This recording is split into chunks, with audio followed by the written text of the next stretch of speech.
una lectora nos comentaba que estaba teniendo como describe ella, una amena discusión en torno al aborto. Y personalmente digo, me costaría tener una discusión amena en torno al aborto. Tal vez hay un adjetivo que encaje mejor, porque ameno significa divertido, y yo no sé si alguien se puede divertir hablando del aborto, ¿no? Hago este comentario solamente a pie de página y con todo respeto, pero me parece importante, de todas maneras, lo central que plantea esta lectora. Decía, estaba teniendo esta conversación con el aborto y obviamente escribe de algún país donde el aborto se ha legalizado. Estados Unidos, probablemente una lectora hispana en Estados Unidos, alguien en México, en Ciudad de México, donde se ha legalizado el aborto, o tal vez Colombia, donde algunas formas de aborto han sido legalizadas por la Corte Suprema, ¿no? Entonces, la reacción, digamos, de sus compañeros de conversación fue, mira, si la ley del aborto ya es legal, si el aborto ya es legal y ya es un tema zanjado, ¿para qué vamos a seguir peleando sobre este tema? ¿No es mejor dedicar nuestras energías a otra cosa? Y obviamente esta persona argumentó con un tema fundamental, que es el concepto de ley injusta, efectivamente, y felicitaciones por hacerlo, porque ese es el tema central cuando nosotros nos oponemos a leyes injustas, y en concreto en los pocos países nuestros, pero importantísimos, Estados Unidos, España, Ciudad de México, no en todo México, pero por lo menos Ciudad de México, y parcialmente en Colombia, y ahora ya ha pasado la legislatura en Uruguay y solamente queda la alternativa de que el presidente vete la ley, ¿no? Pero esa ley va a regresar al Congreso, se va a volver a debatir, y Dios quiera que el próximo presidente no sea un presidente proabortista, o que el Congreso no esté controlado por los abortistas. Pero en general, donde la ley del aborto y cualquier otra ley que atenta contra principios no religiosos, sino principios del orden natural, esa ley tiene que ser opuesta por los católicos, tiene que ser prevenida al máximo posible, y una vez que se aprueba, tiene que ser revertida y combatida. Y no hay motivo para decir, mira, esto es suficiente. En Estados Unidos, los pro vida han venido combatiendo durante 3 décadas y más para tratar de revertir la decisión de la Corte Suprema, que en 1974 legalizó el aborto. Es una decisión de la Corte Suprema, de uno de los poderes independientes, y en consecuencia solo ese mismo poder, la última instancia legal, puede revertirla. La ley no se puede revertir desde el Congreso y mucho menos desde los estados. En consecuencia, se necesita sencillamente, como se va a tener que hacer en Colombia con el tiempo, cambiar a los jueces de la Corte Suprema. Y como esa es una posición de por vida, hay un juez que ha llegado a los 88 años, ¿no? Y sigue ahí, en la Corte. Eso significa pues que si hay un juez, como el juez más joven, por ejemplo, que tiene poco más de 50 en la Corte Suprema, gracias a Dios es un juez pro vida, pero eso supone que este juez, con el paso del tiempo, va a ser un juez que tomaría mucho tiempo sacarlo.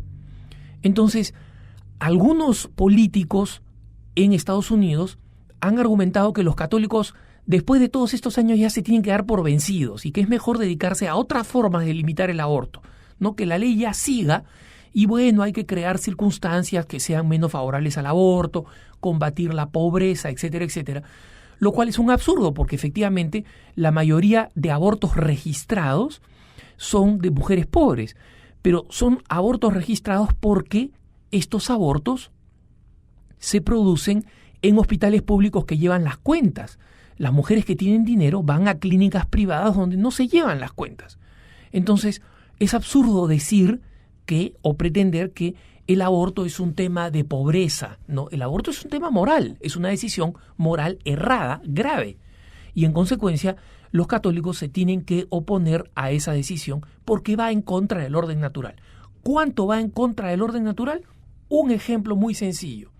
En Estados Unidos es un delito federal, es decir, no es un delito que se castiga en un estado y que uno puede irse a otro estado y se ve librado de ese delito. Es un delito que a uno lo persigue a través de los estados y que la pena severa no puede ser reducida a nivel estatal. Es un delito federal. romper el huevo de un águila calva, esas águilas bonitas que tienen la cabeza llena de plumas blancas, y esa es la razón por la cual se le llama calva, porque da la impresión de estar calva, pero que tiene plumas muy vistosas, blancas, que aparece en el escudo de los Estados Unidos y que es el símbolo de los Estados Unidos. La ley se basa en un principio muy sencillo. El huevo de una águila calva es una águila calva en formación y en consecuencia matar un huevo, destruir un huevo, equivale a matar un águila calva. ¿Cómo puede ser que la ley considere que es un delito federal matar un huevo de una águila calva y no es un delito matar un ser humano dentro del vientre materno? Absurdo. Reconoce que en un huevo, no importa el estadio, hay un águila que está en formación. No reconoce, sin embargo, que el huevo del ser humano, que es el embrión en el vientre materno, es ya un ser humano y no lo protege por la ley. Entonces, el vientre materno es un campo de asesinato hasta que el niño no abandone el canal de nacimiento. En consecuencia, es una ley absurda, injusta, inhumana. Y esa es la primera razón por la cual los católicos tenemos que oponernos a esa ley y combatir, porque es una ley injusta, inmoral, antihumana, contra el derecho natural. A eso se suma otro elemento importantísimo que es el carácter pedagógico de la ley. ¿Qué cosa significa esto? La ley no solamente busca establecer penas que hagan que las personas reparen el daño hecho o retribuyan lo que han dañado en la sociedad. Ese es un papel importante de la ley, aplicar la justicia retributiva, ¿no? La justicia conmutativa. Yo conmuto algo que he hecho, un daño que he hecho, pagando un precio, ¿no? Con mi libertad, con un trabajo, con servicio comunitario, lo que se disponga judicialmente. Pero también el esfuerzo es que tenga un carácter pedagógico. Es decir, la ley también castiga para que la sociedad sepa esto está mal y ayude a la sociedad a convivir. Y esta es la razón, por ejemplo, por la cual la ley en Estados Unidos permite, por ejemplo, que un juez determine que una persona que utilizaba la vía rápida, que solamente se puede utilizar en una ciudad para aquellos que viajan de 2 a más pasajeros en un vehículo, para alentar que la gente se junte y use menos vehículos y contamine menos, se han creado vías rápidas donde solamente se puede circular con 2 o más pasajeros, ¿no? Y había una persona que se la daba de astuta y ponía un muñeco de tamaño natural y viajaba con este muñeco. Resulta que en este estado han puesto detectores térmicos, de tal manera que se sabe si es que la persona sentada en el vehículo es un ser humano que emite calor o es un muñeco.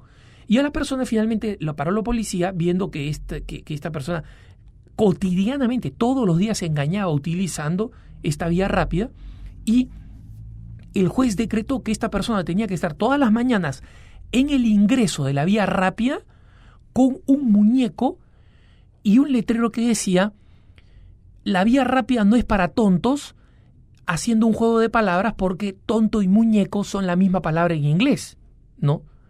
Entonces, de esta forma, lo que estaba haciendo es no mandarlo a la cárcel, no hacerle pagar la multa que debería, que era astronómica, sino ponerlo ahí de lección.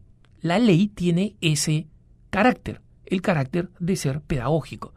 Y en consecuencia, nosotros no podemos caer en la argumentación de las feministas que lo hacen engañando, diciendo nosotros reconocemos que el aborto es malo, pero ya sucede.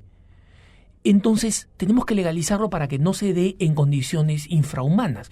Bueno, ¿qué tal aplicar la misma lógica a la violación? Las violaciones sabemos que son horribles, pero ya suceden.